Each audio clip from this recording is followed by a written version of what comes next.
Very good morning प्यारे बच्चों।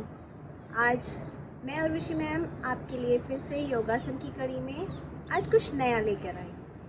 और वो एक ऐसी चीज़ है बेटा, जिसे हम अगर सुबह शाम 5 मिनट करें तो हमारा शरीर बहुत स्वस्थ रह सकता है। हाँ बच्चों, मैं प्राणायाम की बात कर रही हूँ। प्राणायाम क्या होते हैं? जो हमारी सांस को लेने की जो प्रक्रिया होती है उसको हम प्राणायाम बोलते हैं। श्वासों का लेना और श्वासों का छोड़ना।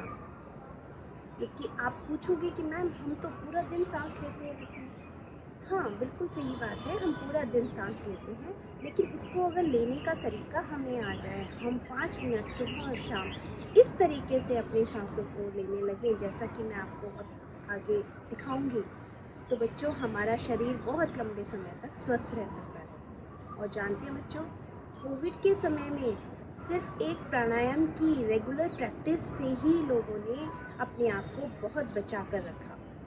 और डॉक्टर्स ने सबको ये रिकमेंड किया था, सबको बताया था कि आप योगासन करो, घर पर रहकर प्राणायाम करिए, जिससे आपका शरीर स्वस्थ रहे। तो चलिए बच्चों, आज हम दो प्राणायाम सीखेंगे। एक है अनुलोम विलोम और दूसरा भ्रामरी प्राणायाम।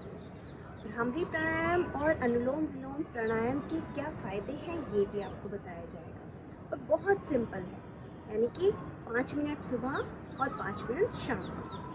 तो अपने जीवन में यदि हम ये नियम बना लें कि हमें योगासन करना है और प्राणायाम करना है, तो हम अपने शरीर को बहुत लंबे समय तक स्वस्थ रख सकते हैं। और योगासन भी बहुत आसान होते हैं, जैसा कि मैंने आपको पहले सिखाया है, बताया है कि आप अगर दिन में 10 बार सूर्य नमस्कार करते हैं, 12 बार सूर्य नमस्कार करते हैं, उसके बाद ये प्राणायाम करेंगे तो बिल्कुल आपको ज़रूर फ़ायदा होगा। तो चलिए सीखते हैं अनुलोम विलोम प्राणायाम और भ्रामरी प्राणायाम।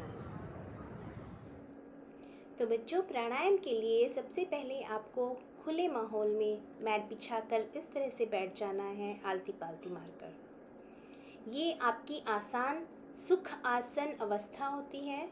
इसमें बैठकर भी आप प्राणायाम का अभ्यास कर सकते हैं।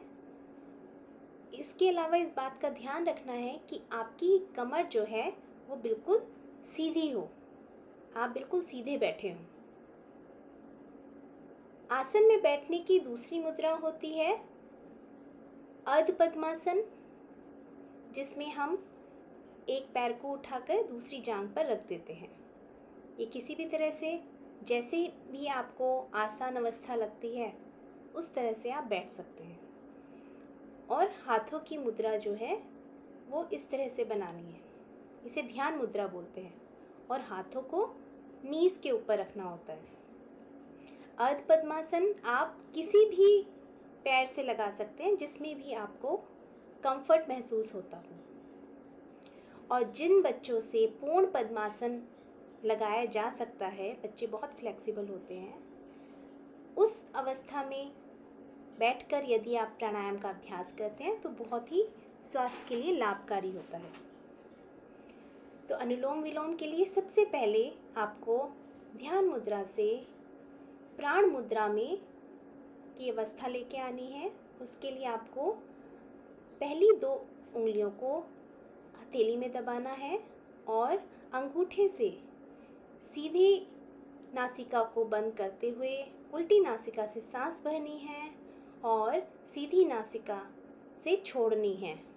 इस दौरान आप ध्यान रखें कि जिस भी नासिका को आप बंद कर रहे हैं दूसरी तरफ छोड़ना है, और जिससे छोड़ा है वहीं से आपको श्वास भरनी है और उसकी दूसरी तरफ की नासिका से श्वास छोड़नी है।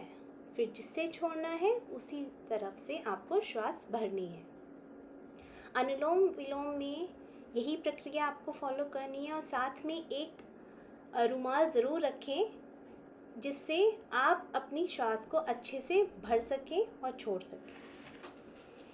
इसके बाद बच्चों हम भ्रस्त्रिका प्राणायाम का अभ्यास करते हैं। दोनों कानों के छिद्र को बंद करते हुए आँखों को भी बंद कर लेंगे।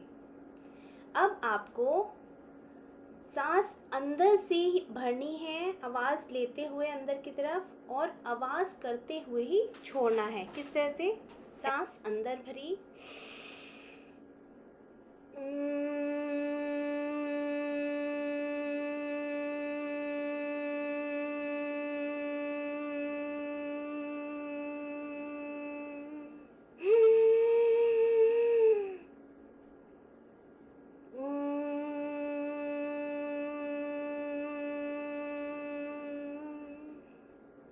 इस तरह से कम आपको 10 बार अभ्यास करना है। हथेलियों को आपस में रगड़ते हुए आँखों पर मलना है और प्रणाम करना है।